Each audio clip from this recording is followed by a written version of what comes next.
माता पार्वती ने गौ माता को श्राप क्यों दिया। नमस्कार दोस्तों, आज मैं आपको एक पौराणिक कथा सुनाने जा रही हूँ। आपसे विनम्र निवेदन करती हूँ कि कृपया करके मेरे चैनल को सब्सक्राइब कर लीजिए, मेरे वीडियो को लाइक करिए, इसे अपनी फैमिली और फ्रेंड के साथ शेयर करिए। ऐसी पौराणिक कथाएं खुद भी सुनिए और बच्चों को भी ज़रूर सुनाइए। तो चलिए कथा शुरू करते हैं। जैसा कि आप सभी जानते हैं कि हिंदू धर्म में गाय को माता का दर्जा प्राप्त है और ज़्यादातर घरों में गौ माता के लिए पहली रोटी निकाली जाती है। ऐसी मान्यता है कि संसार में इनका जन्म मानव जाति के कल्याण के लिए हुआ है। पुराणों के अनुसार हमारे यहाँ 33 करोड़ देवी देवता हैं और ये सभी देवी देवता गौ माता में निवास करते हैं। फिर ऐसा क्या हुआ कि माता पार्वती ने इन्हें श्राप दिया? तो चलिए आज वो पौराणिक कथा सुनाती हूँ। एक समय की बात है, शिव और पार्वती विहार कर रहे थे। वो तीज का दिन था, इसलिए माता पार्वती ने व्रत रखा था। तो शिव जी के मन में शरारत करने की सूझी। उन्होंने सोचा कि पार्वती के साथ थोड़ी हंसी ठिठोली कर लिया जाए। ऐसा विचार आने पर उन्होंने पार्वती से कहा, हे देवी, मुझे अचानक आवश्यक काम से जाना पड़ रहा है, मैं कार्य पूरा करके अभी आता हूँ। यह कहकर शिव जी छिप गए। शिव जी की बात मानकर देवी पार्वती अकेले ही तट पर बैठकर उनकी प्रतीक्षा करने लगी। इसी तरह प्रतीक्षा करते करते शाम हो गई। जब रात तक शिव जी ना लौटे तो माता पार्वती ने उन्हें बहुत ढूंढा, परंतु शिव जी कहीं नहीं मिले। तो माता पार्वती ने सोचा कि शिव जी तो समग्र सृष्टि के नाथ हैं, उन्हें सब कुछ पता है कि कहाँ क्या हो रहा है। मुझे पूजा करते देख वह स्वयं ही प्रकट हो जाएंगे। ऐसा सोचकर माता पार्वती ने तट पर ही रेत के शिवलिंग का निर्माण किया और आसपास उपलब्ध पूजन सामग्री से रात भर शिव जी का निर्जला निराहार व्रत को पूरा किया।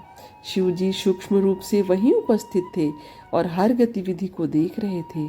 सुबह होने पर पार्वती ने रेत के शिवलिंग और पूजन सामग्री का विसर्जन कर दिया। इसके थोड़ी ही देर बाद शिव जी प्रकट हो गए और बोलने लगे कि देवी पार्वती, आपने कल तीज की तिथि पर मेरी पूजा नहीं की। पार्वती ने कहा कि मैंने पूजा की है और अभी सामग्री विसर्जित की है। शिव जी अभी भी पार्वती के साथ ठिठोली करना चाह रहे थे। उन्होंने कहा कि पार्वती, मुझे तो पूजा का कोई भी चिन्ह दिखाई नहीं दे रहा है। अगर आपने पूजा की है तो प्रमाण दीजिए। माँ पार्वती को समझ में आ चुका था कि भगवान शिव उन्हें जानबूझकर सता रहे हैं, क्योंकि जो जगत की हर घटना का साक्षी है उसे प्रमाण की क्या आवश्यकता है।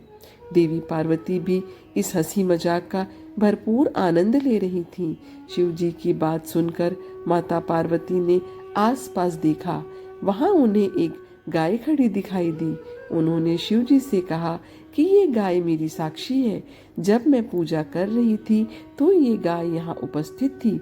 शिव जी ने गाय से पूछा कि क्या पार्वती ने पूजा की है, क्योंकि शिव जी ने गौ माता को पहले ही शरारत के बारे में बता रखा था। तो गाय ने भी ना में सिर हिला दिया। शिव जी ने कहा, पार्वती, आप असत्य कह रही हैं, गाय ने आपकी गवाही नहीं दी।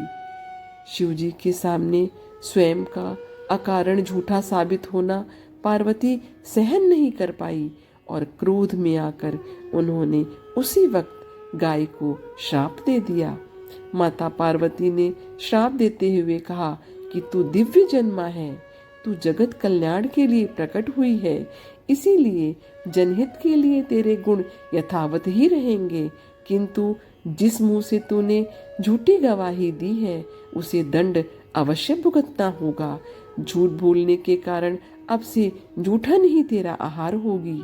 इस तरह झूठ बोलने के कारण गौ माता क्रोध की भागी बनी और आज तक उनकी संतति अच्छा भोजन प्राप्त होने के बावजूद भी जूठन खाने के लिए बाध्य है। आशा करती हूँ कि यह पौराणिक कथा आपको पसंद आई होगी।